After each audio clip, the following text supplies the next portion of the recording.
نرمی ایک بہترین اخلاق ہے، اس کا بہت بڑا مرتبہ اور مقام ہے۔ نبی اکرم صلی اللہ علیہ وسلم نے اس مقام کو یا اس اخلاق کو صبر کے ساتھ جوڑا ہے اور اسے ایمان کی علامت بتایا ہے۔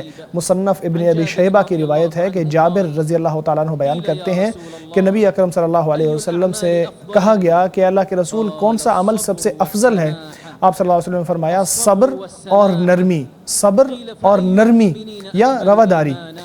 پھر پوچھا گیا کہ کس کا ایمان سب سے کامل ہے؟ آپ نے فرمایا جس کے اخلاق سب سے اچھے ہوں۔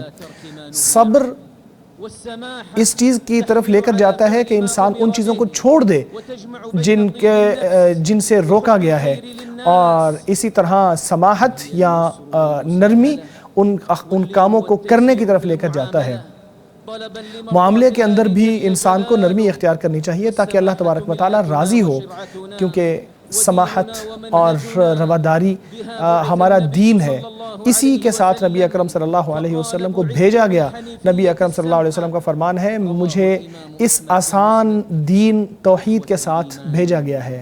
اے اخوت ایمان، آسانی اور نرمی کی مختلف شکلوں میں یہ بھی شامل ہے کہ خرید و فروخت میں نرمی اختیار کی جائے، لینے اور دینے میں نرمی اختیار کی جائے، بیچنے والا اپنے جو فائدہ ہے اس کو بڑھانے کے لیے سختی نہ کرے، اور اسی طرح خریدنے والا بھی کم کرنے کے لیے، قیمت کو کم کرنے کے لیے زیادہ سختی نہ کرے۔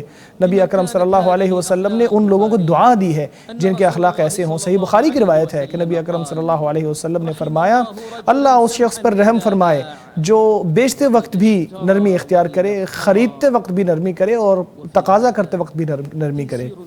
اس میں بڑی نرمی ہے، اس میں آسانی ہے، یہ برکت کو حاصل کرنے کا بہترین راستہ ہے۔ جس چیز میں بھی نرمی پائی جائے گی وہ چیز مزین اور بہتر ہو جائے گی۔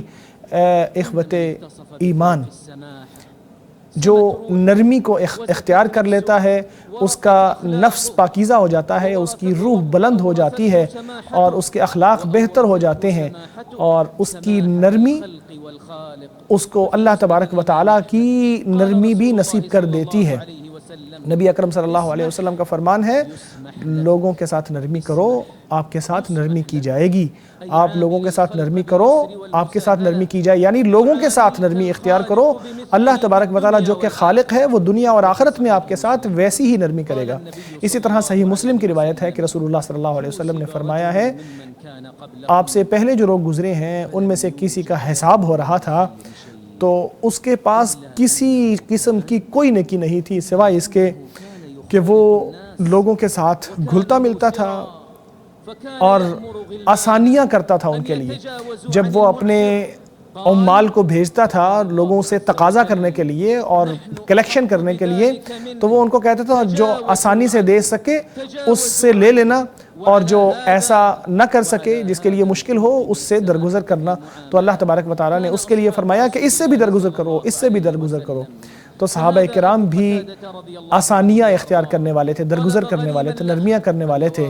ایک صحابی کی بات ہے کہ وہ کسی سے تقاضا کرتے تھے کہ وہ ان کو قرض لوٹا دے، تو وہ ان سے تھوڑا ادھر ادھر ہو گیا، پھر دوبارہ ان کو ملے تو انہوں نے پھر تقاضا کیا، اس نے کہا میرے پاس کچھ نہیں ہے۔ ابو قتادہ رضی اللہ تعالیٰ عنہ نے ان سے کہا کہ واقعی اللہ کی قسم آپ ایسے ہیں، آپ کے پاس کچھ نہیں ہے؟ انہوں نے کہا جی ایسا ہی ہے۔